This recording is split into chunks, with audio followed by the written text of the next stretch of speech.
প্রশ্নোত্তরে আপনাদের সবাইকে স্বাগত জানাচ্ছি। আমি অর্ঘ্যমিত্রা তরফদার। আজকে আমাদের সাথে অতিথি হিসেবে যুক্ত আছেন হাওর ও চর উন্নয়ন ইনস্টিটিউটের পরিচালক এবং বাংলাদেশ কৃষি বিশ্ববিদ্যালয়ের অধ্যাপক ডক্টর মোহাম্মদ আবুল কালাম আজাদ। ডক্টর আজাদ, ধন্যবাদ আপনাকে আজকের প্রশ্নোত্তর পর্বে আসার জন্য। ধন্যবাদ আপনাকে। প্রথমে আপনাকে যে প্রশ্নটি জিজ্ঞেস করতে চাই, হাওর এবং টেকসই উন্নয়ন পরিকল্পনার যে প্রশ্নটি, বাংলাদেশের সামগ্রিক খাদ্য নিরাপত্তায় হাওর অঞ্চলের গুরুত্ব আসলে কতটুকু? দেখেন, বাংলাদেশের প্রায় 43% এরিয়া হাওর, বাওর, নদী, খাল, বিল দিয়ে আপনার মনে করেন গঠিত, এবং এই হাওর আছে বাংলাদেশে প্রায় 370টার উপরে, এবং এই 370টা হাওরের মধ্যে দেখা গেছে প্রায় 7টা ডিস্ট্রিক্টের পুরো ডিস্ট্রিক্টটাই এই হাওর অঞ্চলের মধ্যে।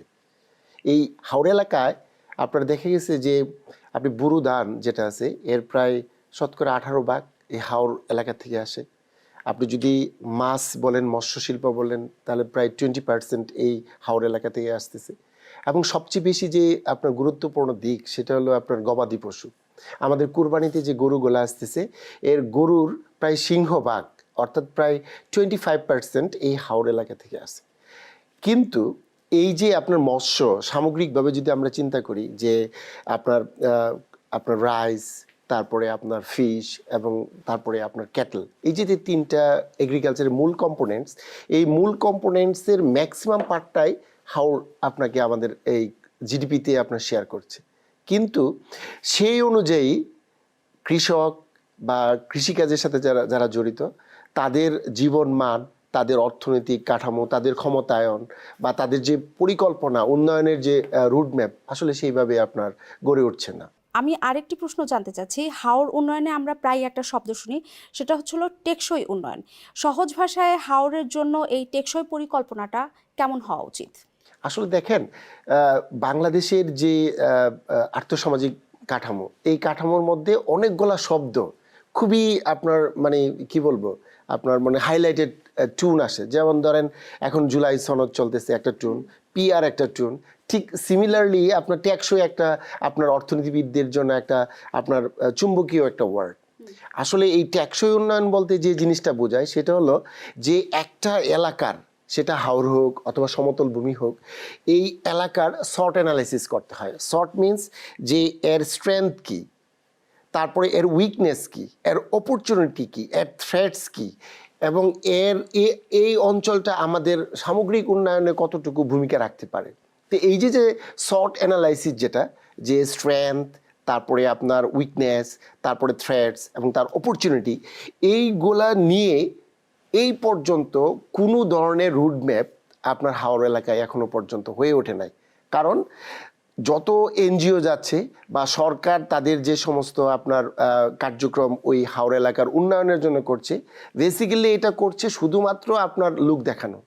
কারণ তারা যে সমস্ত কর্মকাণ্ড এখানে নিয়ে যায়, এখানে দেখা গেছে যে আমি এজ এ ইনস্টিটিউটের ডিরেক্টর হিসাবে আমি যখন এই সাইটগুলো ভিজিট করতে যাই, তখন দেখা গেছে যে কিছু মানুষ আসলে, কিছু বলবো না, হাওরের টোটাল মানুষের যে জীবন যাপন বা প্রণালী বা চিন্তা ভাবনা, সেটা হলো তারা হাতে চায়, মাথায় নিতে চায় না। অর্থাৎ তারা জানে যে কোনো এনজিও আসলে আমাদেরকে আজকে দিনের রোজগারের টাকাটা দিয়ে দিবে। তারা যে আপনাকে 3 ঘন্টা বা 4 ঘন্টায় আপনার আর্থসামাজিক উন্নয়ন, ক্ষমতায়ন, তারপরে আপনার অন্যান্য যে ব্যাকওয়ার্ড লিঙ্কেজের যে সমস্ত বিষয়গুলো আছে, এইগুলো যে তুলে ধরে, এইগুলো কিন্তু তারা মাথায় নিতে ইন্টারেস্টেড না। তার মানে টেকসই উন্নয়ন বলতে কিছু নেই, টেকসই উন্নয়ন খালি হচ্ছিল হাতে টাকা দেওয়া পর্যন্তই সীমাবদ্ধ। সেইটাই। এখন আপনি যদি টেকসই উন্নয়ন চান তাহলে আপনাকে অল্টার করতে হবে, অর্থাৎ এটা হাতে না মাথায় নিতে হবে। ওই ধরনের প্রযুক্তি, ওই ধরনের আপনার চিন্তা ভাবনা নিয়ে যদি সরকার বা যারা সামনে সরকার আসবে তারা যদি ওই ধরনের প্ল্যান নিয়ে যায়, তাহলেই শুধুমাত্র টেকসই শব্দটা হাওরে টেকসই হবে, না হলে এটা নাজুকের দিকেই চলতে থাকবে। অকাল বন্যা হাওরের প্রধান শত্রু, আমরা সবাই জানি সেটা। আধুনিক প্রযুক্তি ব্যবহার করে এই সমস্যার কি কোনো স্থায়ী সমাধান কি আদৌ সম্ভব কিনা? আসলে দেখেন, আমাদের প্রায় 60% আপনার লোক কৃষিকাজের সাথে জড়িত, সেটা সমতল ভূমি বলেন অথবা হাওর অঞ্চলে, তো যেহেতু সিঙ্গেল ক্রপ হয়, কাজে এদের মূল ব্যবসা হলো কৃষি। আপনার একটা নির্দিষ্ট টাইমের জন্য 4 মাস বা 6 মাসের জন্য। এখন এই যে ফ্ল্যাশ ফ্লাড যেটা আপনার আমাদের উজানে অনেকগুলা আপনার মনে করেন যে নদী আছে যেগুলো আপনার ভারত থেকে আমাদের এখানে আসতেছে। তো এই যে ফ্ল্যাশ ফ্লাডটা আসতেছে, এইটা আসলে আপনার মনে করেন যে অনেকটা আপনার কি বলবো মানে একটা দেশের আপনার মানে ইচ্ছা করেই আপনার কেউ বাদ ছেড়ে দিচ্ছে অথবা কোনো একটা কিছু ছেড়ে দিচ্ছে, তখন এই ফ্ল্যাশ ফ্লাডগুলো হচ্ছে।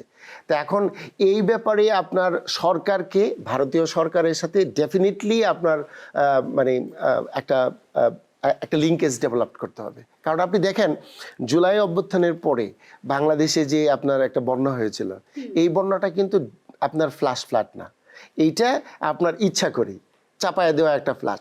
তো এইরকমভাবে যখন আপনার মনে করেন যে ইন্ডিয়া অর্থাৎ আমাদের উজানে যখন আপনার বৃষ্টিপাত হয়, বিশেষ করে আসাম বা ওই রিজনে যখন প্রচুর বৃষ্টিপাত হয়, তখন তারা ওই তিস্তা যে ব্যারেজ আছে ব্যারেজের সুইচ গেটগুলো খুলে দেয়, অথবা সামনে তখন ওভারফ্লো করে এগুলো আমাদের এখানে চলে আসে।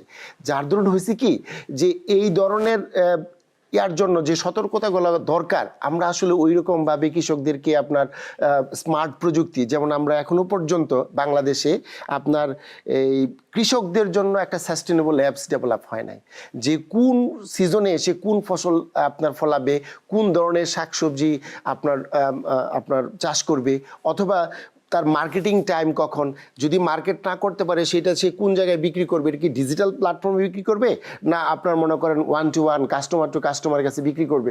আসলে এই ধরনের সাস্টেনেবল যে আপনার অ্যাপস, কৃষকদের জন্য যে অ্যাপস, কৃষক আপনার নির্ভর যে অ্যাপস, এগুলো নেই। এক, তারপরে দেখেন যেহেতু ফ্ল্যাশ ফ্লাড আসতেছে, এইখানে সরকারের অবশ্যই আপনার নীতিমালা থাকতে হবে যদি আপনি এটা শেষ করতে চান। আর আরেকটা জিনিস হলো, পৃথিবীর সমস্ত দেশে, যেমন আমি ধরেন জাপানে পিএইচডি করছি, আমি যে এরিয়াতে পিএইচডি করছি তোহোকু ইউনিভার্সিটি, মানে সবসময় আপনার ঠান্ডা, দেখা গেছে যে বছরের প্রায় 9 মাসই আপনার ঠান্ডা থাকে, মাত্র 3 মাস ভালো থাকে। ওইখানে রিয়েল টাইম আপনার মানে আপনার ওয়েদার ফোরকাস্ট পাওয়া যায়, অর্থাৎ আপনি 5 সেকেন্ড পরে কোন ধরনের ওয়েদার আপনার সাথে ট্রিট করতেছে এটা আপনার কাছে ইনফরমেশন আছে। কিন্তু বাংলাদেশে যে গত কয়েকদিন যাবত 15 দিন একটা আপনার লম্বা ওয়েভ চললো, মাঝখানে আপনার মনে করেন যে কেউ কিন্তু বলতে পারে নাই যে এই ওয়েভটা কতদিন চলবে। তো তার মানে কি, এই জায়গাটাতে আপনার কৃষকদেরকে প্রশিক্ষিত করার জন্য, অ্যাওয়ারনেস ক্রিয়েট করার জন্য আইওটি বেসড বা স্যাটেলাইট থেকে ইমেজ নিয়ে যে কখন আপনার ওই এলাকাতে আপনার বৃষ্টি হচ্ছে, ভারী বৃষ্টিপাত হচ্ছে, অতি বৃষ্টিপাত হচ্ছে, সেইগুলো কবে আসতে পারে, সেই ধরনের ডাটা সেন্সরিং করে, এটা যদি আমাদের এইখানে আপনার মনে করেন যে এই ধরনের টেকনোলজি বেসড যদি কোনো আপনার ডাটা সেন্টার বা আপনার এই ধরনের কোনো ডিপার্টমেন্ট যদি ডেভেলপ করতে পারি, তাহলেই শুধুমাত্র আপনার ওই জায়গাতে আপনার এটা এই আপনার যে প্রবলেমটা হচ্ছে, এই প্রবলেমটা অকাল বন্যার যে প্রবলেমটা, এটা রিডিউস করা সম্ভব। আর আরেকটা জিনিস দেখেন, এই অকাল বন্যার ফলে যে ঘটনাটা ঘটে, যেহেতু একটা সিঙ্গেল ক্রপ অর্থাৎ বুরু ফসল, এই সময়েই কিন্তু ফ্ল্যাশ ফ্লাডটা হচ্ছে।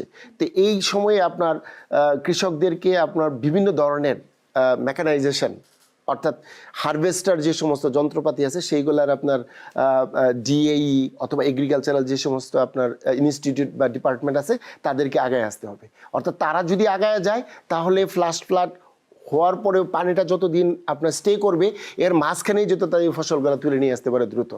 স্যার, আমরা তো কৃষি প্রধান দেশ হয়েও কেন আমাদের সরকার কৃষি বান্ধব নয় এবং কৃষকদেরকে কেন এত অবহেলা করা হয়? দেখেন, একটা কৃষিকাজের জন্য যে সমস্ত ইনপুট দরকার, আপনার প্রথম দরকার ভালো বীজ, তারপরে আপনার দরকার হলো সার, তারপরে দরকার আপনার পানি, তারপরে দরকার বিদ্যুৎ।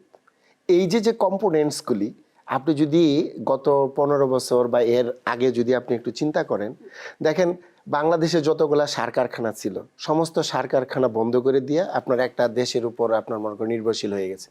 যার ধরুন আপনার সারের জন্য কৃষকরা মনে করেন লাইন ধরতেছে, প্রায় সময় কিন্তু বলে যে সারের সংকট পায়। অত সারের সংকট থাকার কথা ছিল না, কারণ বাংলাদেশে যে পরিমাণ সার দরকার তার জন্য 8-10টা আপনার সার কারখানা ছিল, এগুলো সব ক্লোজড। এখন কিন্তু সরকার ইচ্ছে করে বসে রাখছে যে এদেরকে বসে বসে খাওয়ান দিচ্ছে, কারণ হলো না হলে তো আপনার মনে করেন বাইরে থেকে ইম্পোর্ট করলে ধান্দা। এই যে আপনার মনে করেন গত 15 বছরে বাংলাদেশে যে মেগা উন্নয়ন হয়েছে, এটা তো মেগা লুটপাটের জন্য। এরকম সারের ভিতরেও আপনার এটা শুরু হয়ে গেছে। তারপরে দেখেন বীজ, এখন এই বীজের যে টোটাল ব্যাপারটা, এটা ভাই বর্ণ কৃষকরা নিজেদের মতো করে ক্ষেত আপনার ধরেন একটা ইয়া করে ওইখান থেকে আপনার বীজ কালেকশন করে পরবর্তীতে আপনার যায়। এখন হয়েছে কি বাড়ি বাড়ি আপনার ডিলার পাঠিয়ে দিছে, ঠিক আছে, বিভিন্ন ধরনের আপনার মনে করেন যে নাম নাই জানা অজানা কোম্পানি আপনার মনে করেন ডিলারের কাছে যায়, আর ডিলাররা কৃষকের কাছে যায়, কৃষকরা ওই ডিলারের কাছে আপনার প্রতারিত হচ্ছে, কারণ ওই ডিলার তাকে খুবই নিম্নমানের আপনার বীজ দিচ্ছে না। তো ভালো বীজ না দিলে তো ভালো উৎপাদন আসবে না, তো এই জায়গায় ধরাচ্ছে। তারপরে আপনার ধরেন আপনার পানি, আপনি দেখেন বিদ্যুৎই তো নাই, কখন আসে কখন যায়, বলে যে 90% বিদ্যুৎ বাংলাদেশের আপনার ইয়া হয়ে গেছে, আপনার স্বয়ংসম্পূর্ণ হয়ে গেছে। আদৌ কি হয়েছে? কোনো বিদ্যুতের কোনো খবরই নাই, কারণ আপনার শনিবার আসলেই মনে হয় বিদ্যুতের আপনার হরতাল লাগছে বাংলাদেশে। তো এইরকম যদি আপনার জমি তো আর আপনার বিদ্যুৎ বুঝবে না, সে পানি চায়, তো পানির তো উৎস নাই। দেখেন বাংলাদেশের যতগুলো আপনার খাল ছিল, জিয়া রহমান যে এখানে 1400-1500 খাল সেই 76 থেকে 81 পর্যন্ত আপনার মনে করেন খনন করেছিল, এই খালগুলা কি পুনঃখনন বা এইগুলা কি আবার মেরামত করার কেউ এখানে দৃষ্টি দিছে? দেয় নাই। কারণ কেন? এটা জিয়া রহমান করছে, এইটা আমাদের ধরা যাবে না। এই যে আপনি বললেন যে ওই হাওর এবং চর ইনস্টিটিউটের ব্যাপারটা এক্স্যাক্টলি এখানে হচ্ছে হলো ভাইস ভার্সা হয়ে গেছে। খালগুলা সব মরা খালে আপনার মনে করেন পরিণত হয়েছে, যার জন্য পানির স্রোত নাই, কোনো কিছুই নেই। তাই কৃষকরা পানি পাচ্ছে না, তাই কৃষকরা পানি পাচ্ছে না, ভালো বীজ পাচ্ছে না, সার পাচ্ছে না, তারপরে বিদ্যুৎ পাচ্ছে না, তাহলে উৎপাদন দিবে কেমনে? তারপরেও যত কষ্ট করে ফ্যামিলির টোটাল লোকজন কষ্ট করে আপনার উৎপাদনের জন্য যাচ্ছে, ফসল ফলায় নিয়ে আসছে, মনে করেন এক মন ধান উৎপাদনে তার 800 টাকা খরচ যাচ্ছে, বাজারে আপনার 760 টাকা দাম, 760 টাকা দাম। তাহলে এই যে কষ্ট করলো ভদ্রলোক, এখন বাজারে গিয়ে বিক্রি করে আপনার মনে করেন তাও নেয় না, বলে কি আজকে কিনবো না। তো এই ভদ্রলোক এটা আবার বাসায় নিয়ে আসতেছে কান্দে করে, আবার 2 দিন পরে পার্শ্ববর্তী আর একটা ধরেন বাজারে যাচ্ছে, বাজারেও সেম ঘটনা। পরবর্তীতে দেখা গেছে ওই ভাই তুই 750 টাকা করে নিয়ে নে, আমার কষ্ট থেকে বাঁচা। তো এইরকম ভাবে একটা কৃষি বাইচা থাকতে পারে? তো এখন এইরকম ভাবে সরকারকে এগিয়ে আসতে হবে যে আমি আমার কৃষির কোন সেক্টরটা আমার দুর্বল। যেমন দেখেন পেঁয়াজ, আপনার যখন করোনা হলো তখন পেঁয়াজের দাম 300 টাকা 400 টাকা চলে গেল, আর এখন আপনার এই গত 2 মাস আগে খামারিরা আপনার পেঁয়াজ নিয়ে মার্কেটে 8 টাকা 10 টাকা 12 টাকা। তো এই যে পেঁয়াজের যে বাজারটাকে আপনি মনে করেন খামারিরা 380 টাকার পেঁয়াজ আপনাকে 80 টাকায় নিয়ে আসলো বা 50 টাকায় নিয়ে আসলো, তাদেরকে রেসপেক্ট না করে তাদেরকে তো পথে বসাই দিচ্ছেন।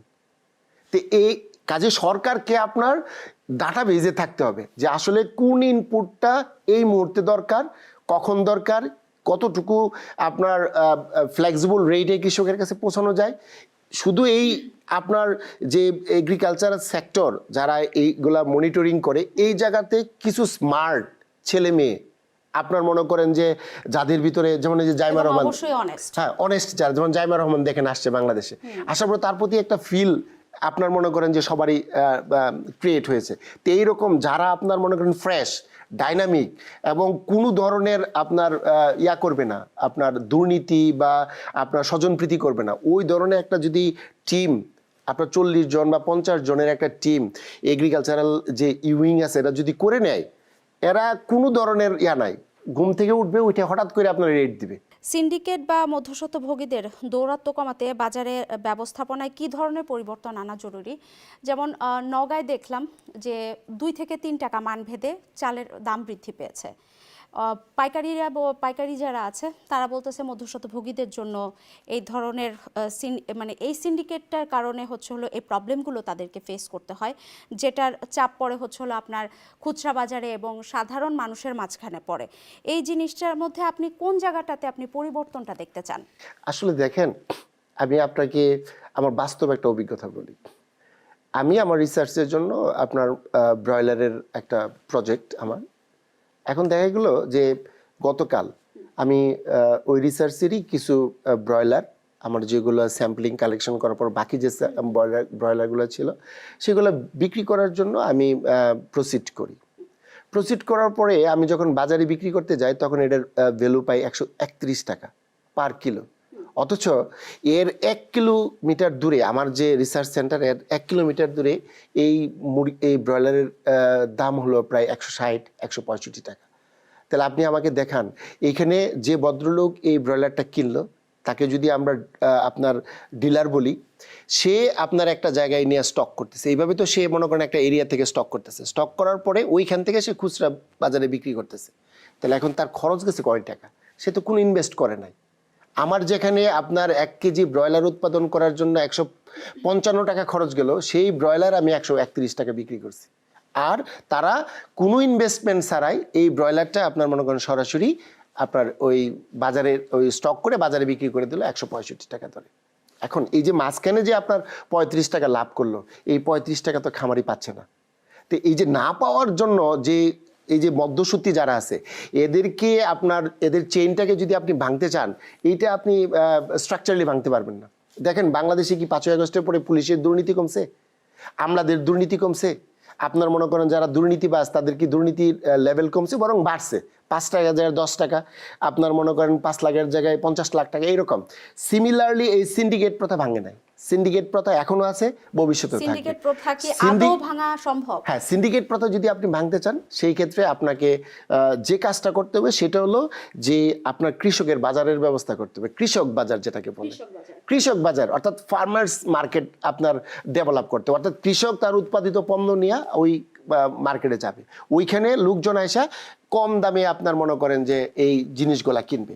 এইখানে আরেকটা বিষয় আছে, দেখেন আপনার ইন্ডিয়াতে কি করছে, এই আপনার কৃষকদের বাঁচানোর জন্য, সার্ভাইভ করার জন্য তারা যে কাজটা করছে যে আপনার তাদের যে কৃষক বাজারগুলা, এইগুলাকে এমনভাবে আপনার স্ট্রাকচারালি ডেভেলপ করছে যেখানে ট্রেন, বাস এবং লঞ্চ, অর্থাৎ এই যে ট্রেন, বাস এবং লঞ্চ এবং হেঁটে এই সবগুলোর মনে করেন যে একটা কম্বিনেশন করছে। অর্থাৎ কৃষক তার উৎপাদিত পণ্য নিয়ে আইদার লঞ্চে চলে যেতে পারতেছে, অথবা আপনার ট্রেনে চলে যেতে পারতেছে, অথবা আপনার মনে করেন যে ট্রান্সপোর্ট ইউজ করে চলে যেতে পারতেছে, যে ওইখানে বিক্রি করতে পারতেছে। আপনি যদি মনে করেন যে বাসে যান খরচ বেশি, আপনি যদি লঞ্চে যান খরচ কম, আপনি যদি ট্রেনে যান তাহলে আরো খরচ কম।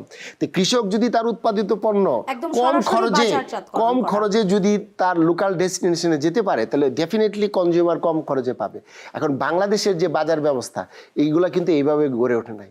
এখন ওই জায়গাটাতে আপনার মনে করেন যে চিন্তা ভাবনা করতে হবে যে কৃষক বাজার কিভাবে করা যায়, ডেভেলপ করা যায়। আর আরেকটা জিনিস, সেটা হলো যে আপনার অনলাইন মার্কেটিং সিস্টেম, যেটাকে আমরা বলি ডিজিটাল প্ল্যাটফর্ম। দেখেন করোনার সময় কিন্তু আমাদের সমস্ত দোকানপাট সবকিছু বন্ধ ছিল, কিন্তু ডিজিটাল প্ল্যাটফর্ম কিন্তু আপনার অনেক দূর আগায় গিয়েছিল। এই যে কুরবানির সময় দেখেন আমাদের ডিজিটাল প্ল্যাটফর্ম ইউজ করে কিন্তু খামারিরা তাদের নাদুস নুদুস গরুগুলারে বেশি দামে আপনার মনে করেন যে আপনার কনজিউমার কাছে বিক্রি করতে পারতেছে। তো ঠিক এইভাবে প্রতারণা না করে যদি ডিজিটাল প্ল্যাটফর্মগুলোকে যদি আরো বেশি আপনার মনে করেন যে করা যায়, আপনার মনে করেন বড় করা যায়, ডেস্টিনির মতো না আবার, অথবা আরো যারা আছে ওদের মতো না, যাতে এইটা আপনার মনে করেন এমনভাবে করবে যাতে আপনার মনে করেন যে কনজিউমার এবং ফার্মার একটা ইন্টিগ্রেটেড লিঙ্কেজ ডেভেলপ হয়। আপনি মাত্র পোল্ট্রি ফ্রোজেন ফুডের একটা সম্ভাবনার কথা বলেছেন, এবং আমাদের দেশে এই খাতের ভবিষ্যৎটা কি? দেখেন বাংলাদেশে আপনার জনপ্রতি আপনার একজন সুস্থ সবল মানুষের জন্য প্রতিদিন আপনার প্রায় 140 গ্রাম আপনার মাংস খাওয়া দরকার। এখন এই যে 140 গ্রাম মাংস, আমরা আসলে আমাদের যে স্ট্যাটিস্টিক্স বলে তাতে দেখা গেছে আমরা 20 গ্রামের বেশি মাংস খাইতে পারি না ডেইলি।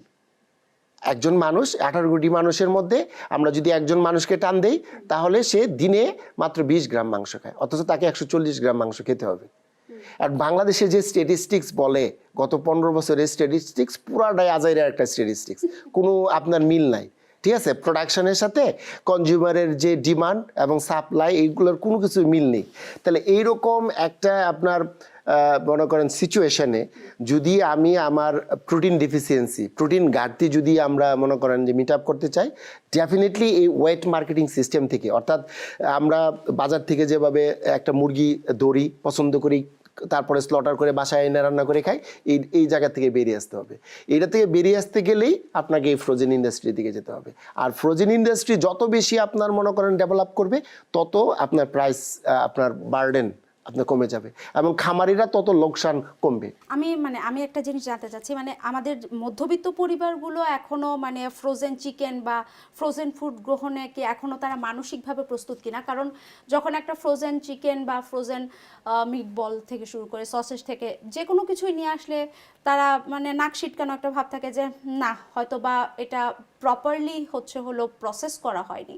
তো মানে মধ্যবিত্ত পরিবারগুলো কি এখনো মানসিকভাবে প্রস্তুত কিনা আপনি দেখেন একটা জিনিস বলি, শুনেন, দেখেন আগে কিন্তু বাংলাদেশে এত মানে কর্মসংস্থানের, এখন বাংলাদেশের কর্মসংস্থানের প্রায় 50% মহিলা এবং তাদের ছেলে মেয়েরা সকালবেলা যে আপনার স্কুলে যাচ্ছে এর প্রায় 40% না খেয়ে যাচ্ছে, অর্থাৎ তারা কিচ্ছু খায় না, একটা এক ফোঁটা পানিও খায় না। এখন এই যে একটা প্রজন্ম আপনার না খেয়ে স্কুলে পাঠানোর পরে এই যে আবার মানে না খেয়ে বাসায় চলে আসতেছে, তার মেজাজ, তার যে রুচিবোধ সব কিন্তু ডিস্ট্রাকশন হয়ে যাচ্ছে। তো এখন তাকে যদি আপনি একটা ফ্রোজেন আইটেম, ভালো একটা মিট আইটেম আপনি যদি তাকে সকালবেলা তার টিফিন বক্সে অথবা খাওয়ায়া তাকে যদি স্কুলে দিতে পারেন, তাহলে এর ব্রেইন কিন্তু আপনার বা আইকিউ লেভেল কিন্তু অনেক আপনার বেড়ে যাবে। যার দরুন দেখা গেছে কি আপনি দেখেন শহর উপশহর বা আপনার ইয়াগুলাতে, আপনার যে সমস্ত জায়গাগুলোতে প্রচুর মানুষ গ্যাদারিং করে ওই জায়গাগুলোতে কিন্তু আপনার মনে করেন এখন এই ফ্রোজেন যে প্রোডাক্ট, সসেস, নাগেট, বার্গার, তারপরে পেটিস, অথবা আপনার মনে করেন যে মিট বল, অথবা ছোট ছোট আপনার মনে করেন যে কি বলবো ললিপপের মতো আপনার অনেক আইটেম পাওয়া যাচ্ছে। কারণ তারা দেখতেছে যে বাচ্চাকে না খাওয়াইয়া পাঠানোর চেয়ে আমরা যদি আপনার একটা ললিপপও খাওয়াই দিই তাহলে বাচ্চাটার পেট ভরবে এবং মাথাটা ফুল নারিশ থাকবে। কাজেই আপনি যে জিনিসটা বলতেছেন এটা তো এক কাস্টমেটেডের ব্যাপার, অর্থাৎ বিহেভিয়ারের সাথে সম্পর্ক। আপনি যদি এটাকে অভ্যস্ত করে নেন ডেফিনেটলি তারা আপনার এটাকে আপনার অ্যাকসেপ্ট করবে এবং হচ্ছেও তাই। যান্ত্রিকীকরণের এই যুগে গ্রামের সাধারণ মানুষের কর্মসংস্থান কি কৃষিতে বাড়ছে নাকি কমছে সেটি জানাবেন, এবং আমাদের যে তরুণ প্রজন্ম আছে মেধাবী তরুণরা কি কৃষিকে এখনো পেশা হিসেবে নিতে কি দ্বিধাবোধ করছে কিনা সেটি জানাবেন। দেখেন যান্ত্রিকীকরণ আপনার পৃথিবীতে এটা অনেক আগে আসছে, বাংলাদেশে মাত্র শুরু হলো, বছর দশেক হলো যান্ত্রিকীকরণ শুরু হয়েছে। এর ফলে কিন্তু আপনার শ্রম বা কৃষিতে যে আপনার আপনার সময়ের যে বিষয়টা এটা কিন্তু বাড়েও নাই কমেও নাই, বরং এইগুলাকে আপনার ধরেন চাষের জন্য যেহেতু লেবার পাওয়া যাচ্ছে না যার ধরুন তারা আপনার ধরেন টিলেজ অপারেশনের জন্য আপনার ট্রাক্টর ইউজ করতেছে। তারপরে কিন্তু সিডলিং যেটা আপনার বপন করে এটা কিন্তু ঠিকই আপনার মানে হিউম্যানরা করতেছে, কিন্তু এগুলো অ্যাক্সেসটাও কিন্তু খুব কম। কাজেই অ্যাক্সেস যদি আপনি বাড়াতে পারেন তাহলে হয়তো বা এখানে আপনার কর্মসংস্থানের পরিমাণ কমে যেতে পারে, কিন্তু কর্মসংস্থান বাড়েও নাই কমেও নাই, ঠিকই আছে। শুধুমাত্র কিছু কিছু কাজ আপনার মনে করেন তারা করায় নিচ্ছে কৃষকরা, এবং ওই সময়টা অন্যান্য আপনার মনে করেন যে ইনকামে তারা সময়টা ব্যয় করতেছে। কৃষিতে যেমন ছিল তেমনই আছে আসলে তাদের আপনার কর্মঘণ্টা। মেধাবী তরুণদের যে কৃষিকে পেশা হিসেবে নেওয়ার যে বিষয়টা সেটিও জানাবেন। এখন দেখেন বর্তমান যে অন্তর্বর্তীকালীন সরকারের যে প্রধান উনি কিন্তু একটা কথাই বলতেছে যে আমরা চাই উদ্যোক্তা নির্ভর আপনার মানে আপনার তরুণ প্রজন্ম চাচ্ছে। তো কৃষিতে কিন্তু আপনার ডাইভার্সিফাইড উদ্যোক্তা তৈরি করা সম্ভব। ডাইভার্সিফাইড আপনি যদি ধরেন ইন্ডাস্ট্রি ডেভেলপ করতে চান, এগ্রিকালচারাল প্রোডাক্টস, বাই প্রোডাক্টস, আপনাকে একটা ছোট্ট একটা জিনিস বলি, দেখেন এই যে বাংলাদেশের যে লেদার শিল্প, চামড়া যে শিল্পটা এটা কিন্তু একদম ধ্বংসের কোঠায়। এই যে আপনি যদি 96-97 সালে আপনার যে এক বড়ি স্বর্ণের দাম ছিল ধরেন 5,500 টাকা, আর একটা গরুর চামড়ার দাম ছিল আপনার মনে করেন প্রায় 5,000 থেকে 5,500, এইটা কেন আপনার আজকে প্রায় 30 বছর পরে এই চামড়ার দাম এখন 180 টাকা বা 200 টাকা, আর আপনার স্বর্ণের দাম 2,20,000 টাকা হয়? তো এই জায়গাটাতে আপনার মনে করেন প্রচুর কাজ করার সুযোগ আছে। দেখেন একটা লেদার, একটা গরুর একটা চামড়া থেকে 50 জোড়া জুতা তৈরি করা যায়। আমার পায়ে যে জুতাটা এটার একটা দাম আছে, তো 50 জোড়া যদি জুতা তৈরি করেন আর এটা যদি 2,000 টাকা করেও ধরেন তাহলে আপনার প্রায় আপনার মনে করেন যে 1 লাখ টাকা আসতেছে। আর সবচেয়ে বড় যে জিনিসটা আপনাকে বলতে চাচ্ছি, এই চামড়া থেকে কিন্তু জিলেটিন তৈরি করা যায়। এই জিলেটিন তৈরি যদি করার কোনো উদ্যোক্তা আসে তাহলে কিন্তু তার প্রচুর ইনকাম, এই যে আমরা প্রতিদিন যে পরিমাণ ব্রয়লারের নাড়ি বুড়ি এইটা শ্যাং ট্যাং লেগ মাথা ফেলে দিচ্ছি চামড়া, এইগুলোও যদি আমরা প্রসেস করে যদি আপনার মনে করেন পোলট্রি অয়েল তৈরি করি, তাহলে বাংলাদেশে গার্মেন্টসের পরে আর একটা নতুন শিল্প হতে পারে পোলট্রি অয়েল। কারণ এই যে আপনাদের লাক্সারিক্স যে কসমেটিক্স আইটেমসগুলি, এইগুলো সবগুলার আপনার কুটিন হলো আপনার শূকরের চর্বি ইউজ করে, কিন্তু আমরা যারা মুসলিম তারা কিন্তু শূকরের চর্বি ইউজ করি না। তাদের দরকার হলো আপনার অয়েল, সেটা পোলট্রি একটা অয়েল হইতে পারে। কারণ এই জায়গাটাতে উদ্যোক্তা তৈরি করার যথেষ্ট সুযোগ আছে, লেদার ইন্ডাস্ট্রিতে আপনার যথেষ্ট সুযোগ আছে। তারপরে আপনার এই ডিজিটাল প্ল্যাটফর্মের মাধ্যমে আপনার ধরেন গুড ফার্মিং করে অথবা আপনার ক্যাটেল ফ্যাটেনিং করে কিন্তু প্রচুর উদ্যোক্তা বেরিয়ে আসা যায়। শুধুমাত্র দরকার সরকারের সদিচ্ছা এবং লজিস্টিক সাপোর্ট, আর হলো তাদের এই টাকাগুলা বিনিয়োগকৃত টাকাটা যেন এনক্যাশ করতে পারে সেই ধরনের আপনার প্রযুক্তি তাদেরকে দেওয়া। আগামী 10 বছরে বাংলাদেশের কৃষিতে আপনি কোন বড় পরিবর্তনটি দেখতে চান? দেখেন, বাংলাদেশে সবচেয়ে বড় যে সমস্যাটা সেগুলো দেখেন, হঠাৎ করে বন্যা আসতেছে, হঠাৎ করে আপনার মনে করেন যে খরা আসতেছে, তারপরে কৃষক ন্যায্য দাম পাচ্ছে না। অর্থাৎ এই যে জলবায়ুর যে পরিবর্তনটা, এই যে ক্লাইমেটের যে চেঞ্জ হচ্ছে, এই ক্লাইমেট চেঞ্জের সাথে সহনশীল আপনাকে বিভিন্ন জাত, আপনার সেটা ক্রপস বলেন, ফিশ বলেন অথবা লাইভস্টক বলেন, হ্যাঁ, জাত তৈরি করবে, ওই জাত নির্ভর আপনার চলে আসবে। বাংলাদেশে কিন্তু স্যালাইনিটি বেড়ে যাচ্ছে, অর্থাৎ পানিতে লবণের পরিমাণ বেড়ে যাচ্ছে। তো এই লবণাক্ত সহনশীল আপনার মনে করেন যে টেকসই আপনার জাত লাগবে। তারপরে আপনার মনে করেন আমরা কিন্তু এখন টোটালি কেমিক্যাল ফার্টিলাইজার নির্ভর একটা দেশ। এইটার থেকে চলে যেতে হবে আমাদেরকে আপনার মনে করেন অর্গানিক, যেটা অর্গানিক যেটা আমরা বলতেছি কম্পোস্টিং। জনাব তারেক রহমান সাহেব কিন্তু বলছেন যে এই যে ওয়েস্ট ম্যানেজমেন্ট, এটাকে আমাদের ইয়াতে নিয়ে আসতে হবে, আপনার মনে করেন চিন্তা ভাবনা নিয়ে আসতে। এই ওয়েস্টটাকে যদি আমরা প্রপারলি ইউটিলাইজ করি তাহলে আমরা এইখান থেকে বায়ো ফার্টিলাইজার পাবো, যে ফার্টিলাইজারটা ইউজ করে আমরা রিনিউয়েবল এনার্জি, যেটাকে আমরা বলি যে আপনার এই যে আপনার এখন ব্যাটারি চলে গেছিল, এটা যদি আপনার ধরেন এইখানে আপনার যদি ধরেন ইয়া থাকতো, কি বলে একটা এনার্জি প্রডিউসিং সোর্স থাকতো, তাহলে কিন্তু এইটা এই এগ্রিকালচার থেকে আসার সম্ভাবনা আছে। কাজে এই জিনিসগুলি আপনার চলে আসবে, বায়োটেকনোলজি আসবে বিভিন্ন ধরনের। এই যে বিভিন্ন ধরনের ডিজিজ হয়, এই ডিজিজ প্রতিরোধের জন্য দেখবেন বিভিন্ন ধরনের ছোট ছোট টুলস চলে আসছে। তারপরে আপনি দেখবেন যে এখন এই যে আপনার এই হাদি মারা গেল, খালেদা জিয়া মারা গেল, তাদের যে কি পরিমাণ আপনার লোকজন আসছে, এটা ড্রোন দিয়ে কিন্তু আপনার সেন্সরিং করে বলা যাচ্ছে যে 35 লাখ 8 লাখ 10 লাখ লোক হয়েছে। ঠিক তেমনিভাবে এই যে জায়গাটুকুতে কৃষির ফসল হচ্ছে, ওই জায়গায় কি ধরনের আপনার প্রবলেম হচ্ছে, এটা ড্রোন দিয়ে কিন্তু আপনার মানে চলে আসবে। ড্রোন প্রযুক্তি যদিও অলরেডি চলে আসছে, এবং সবচেয়ে বড় যে জিনিসটা দেখেন, আমরা এখন পর্যন্ত যে প্রযুক্তি ইউজ করতেছি সেটা হলো আমার বাপদাদা 14 গোষ্ঠীর প্রযুক্তি। অর্থাৎ আগের প্রজন্ম কি করছে ওই প্রজন্মই আমি ধারাবাহিকতা মেনটেন করছি। এখন আপনার চলে আসতেছে আপনার প্রিসিশন ফার্মিং। প্রিসিশন ফার্মিং মানে হলো যে এই যে এই গড়ে আপনি মনে করেন 1000 ব্রয়লার রাখলেন, এইখানে কোনো লোকেরই দরকার নেই, সব অটোমেটিক। আপনি বাসায় বসে আপনার যে ওয়েব ক্যাম আছে অথবা আপনার যে সিসি ক্যামেরা আছে, বসে বসে দেখবেন যে মুরগিগুলো ঠিকমতো খাচ্ছে কিনা, ঠিকমতো পানি খাচ্ছে কিনা, কোনোটা বসে ঝিমাচ্ছে কিনা, তারা ঠিকমতো আপনার মনে করেন যে কোনো প্রবলেম করছে। এই যে প্রিসিশন ফার্মিংটা, এইটা আগামী 10 বছরের মধ্যে চলে আসবে। আর সবচেয়ে বড় যে জিনিসটা সেটা হলো এই ওভারঅল এগ্রিকালচারাল যে ট্রান্সফরমেশনটা, এটা এরকম থাকবে না, এইটা অনেকটা ইন্ডাস্ট্রিয়ালাইজেশন দিকে চলে যাবে। তখন কৃষকের ব্যাপারে সরকারকে চিন্তা ভাবনা করতে হবে, তাদেরকে আর নতুন করে কোন কর্মসংস্থানে সেট করা যায়। ডক্টর মোহাম্মদ হাবুল কালাম আজাদ, আজকের প্রশ্নোত্তর পর্বে আমাদেরকে সময় দেওয়ার জন্য অসংখ্য ধন্যবাদ।